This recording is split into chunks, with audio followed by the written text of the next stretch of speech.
নিশ্চয়ই মুখ্যমন্ত্রীর দল গোপনে গোপনে ধর্ষণকে সমর্থন করবেন, গোপনে গোপনে ধর্ষকদের রক্ষা করবেন, ধর্মীয় মৌলবাদকে প্রশ্রয় দেবেন, তার বিরুদ্ধে তো সিপিআইএমই লড়বে। আমি তো ইতিমধ্যেই বলে দিয়েছি আমার বক্তব্য, নতুন করে বলার কি আছে। এনকাউন্টার করা মানেই হচ্ছে সাক্ষী লোপাটের চেষ্টা, সেটা তো কিছু না। তাই তো হলো যে বললাম, এনকাউন্টার করা মানে হচ্ছে সাক্ষ্য প্রমাণ লোপাট করা। যে সাক্ষীকে জিজ্ঞাসাবাদ করলে পরে অনেক নতুন তথ্য বেরোতে পারত, সেই সাক্ষীকেই খুন করে দেওয়া। এটা হচ্ছে উত্তরপ্রদেশের মডেল। যোগী এইরকম যে সমস্ত গ্যাং ওয়ার হতো, তার সঙ্গে যোগী বিজেপির যোগাযোগ থাকতো, সেখান থেকে টাকা তুলত। এখন যখন সেই পরিস্থিতি তৈরি হয়, তখন একজনকে খুন করে দেয় তার কোনো তথ্য না বেরিয়ে আসে।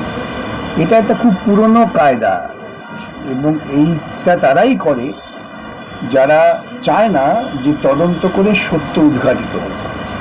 ক্ষুদ্র ক্ষুদ্র ভিডিও টেপ থেকে কিন্তু সবটা বোঝা যায় না। এগুলো হচ্ছে অন্ধের হস্তি দর্শনের মতো। সেই জন্যেই একজন সাক্ষী, তার বিরুদ্ধে একটা অভিযোগ আছে, নির্দিষ্ট অভিযোগ আছে যে ওই দলে ছিল। প্রশাসনের দায়িত্ব হচ্ছে তাকে বাঁচিয়ে রেখে তার কাছ থেকে তথ্য বার করা। এমনও তো হতে পারে যে এই ধর্ষণটাই মূল উদ্দেশ্য ছিল না, এমনও তো হতে পারে যে নারী পাচারের ব্যাপারটা যুক্তের সঙ্গে, কারণ পশ্চিমবঙ্গে নাবালিকা মেয়েদের পাচার বেড়ে গেছে। তাহলে এই সব সত্য যাতে সামনে না আসে, সেজন্যই এরকম একজনকে এনকাউন্টার করে মেরে ফেলা। এটা যদি প্রমাণ হয় তাহলে চূড়ান্ত শাস্তি হতে পারে, সেটা বিচারপতিরা ঠিক করবে। আমাদের দেশে আইন কানুন আছে, যে কোনো সভ্য দেশেই আইন কানুন থাকে। আমরা বিশেষ করে একটা গণতান্ত্রিক দেশ, সংবিধান দ্বারা পরিচালিত, সেখানে প্রত্যেকটা মানুষের একটা মৌলিক অধিকার আছে। বিচার পাওয়াটা একটা মৌলিক অধিকার। তা সেই মৌলিক অধিকারটাকে আমি ধ্বংস করে দিলাম খুন করে দিয়ে, এটা তো কোনো যুক্তিসঙ্গত কথা নয়। বিচার হোক, তথ্য প্রমাণ হাজির হোক, তার ভিত্তিতে বিচারপতিরাই সাজা দেবেন। সাজা দেওয়ার মালিক তো বিচারপতিরা, আমরা নেই। প্রশ্ন হচ্ছে যে মব লিঞ্চিং ব্যাপারটাই নিন্দনীয়, কোনো সন্দেহ নেই। পুরো আমি যতটুকু দেখেছি সেখানে গিয়ে এই বিক্ষোভটা দলমত ধর্ম নির্বিশেষে হয়েছে।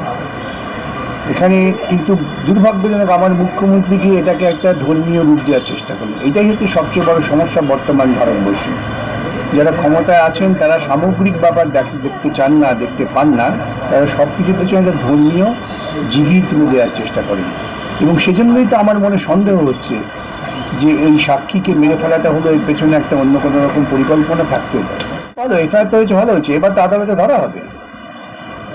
এই যে এফআইআরটা করেছে, পুলিশকে তদন্ত করতে হবে, আদালতে পেশ করতে হবে কাগজপত্র, তখনই ধরা যাবে। ওরা এফআইআরটা করে একটা ভালো কাজ করে দিচ্ছেন, আমাদের সুবিধে করে দিয়েছেন, যে আমাদের বিরুদ্ধে মিথ্যে অপপ্রচার, এদিক ওদিক পয়সা আছে বলে বিভিন্ন মিডিয়াকে খাইয়ে দিয়ে সিপিএমের বিরুদ্ধে তাগিয়ে দেওয়া, সেটা তো এখন আর করতে পারবে না। নিশ্চয়ই মুখ্যমন্ত্রীর দল গোপনে গোপনে ধর্ষণকে সমর্থন করবেন, গোপনে গোপনে ধর্ষকদের রক্ষা করবেন, ধর্মীয় মৌলবাদকে প্রশ্রয় দেবেন, তার বিরুদ্ধে তো সিপিআইএমই লড়বে। সিপিআইএমের লড়ার তো এইটাই মূল বক্তব্য, সে শূন্য থাকুক আর এক থাকুক। সেই জন্যে ওরা সিপিআইএমের আতঙ্কে সবাই বলে, সে তৃণমূল বলুন, বিজেপি বলুন, বা অন্য কোনো এরকম দক্ষিণপন্থী দল, তাদের একমাত্র আতঙ্ক হচ্ছে বামপন্থী।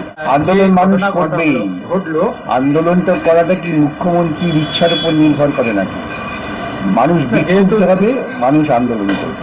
বাঞ্ছিত ঘটনা ঘটেছে, একজন মানুষ মারা গেছে মব লিঞ্চিং, সেটা নিশ্চয়ই অপরাধ, কিন্তু এই অপরাধের কারণটাও খুঁজতে হবে। আর কিছু লোক দেখানো করতে হয়। মুশকিল হচ্ছে কি, আমাদের পশ্চিমবঙ্গের প্রশাসনের গত 15 বছর থেকে আজ পর্যন্ত হচ্ছে প্রশাসন কখনো স্বাধীনভাবে কাজ করে না, কাজ করতে দেওয়া হয় না। আগের মুখ্যমন্ত্রীর নির্দেশে কাজ হতো, এখন আবার এই মুখ্যমন্ত্রীর নির্দেশে কাজ হচ্ছে। মুখ্যমন্ত্রী নির্দেশ দিচ্ছে, তাই তদন্ত আবার চালু হচ্ছে। তদন্ত করাটা তো পুলিশের প্রাথমিক কাজ।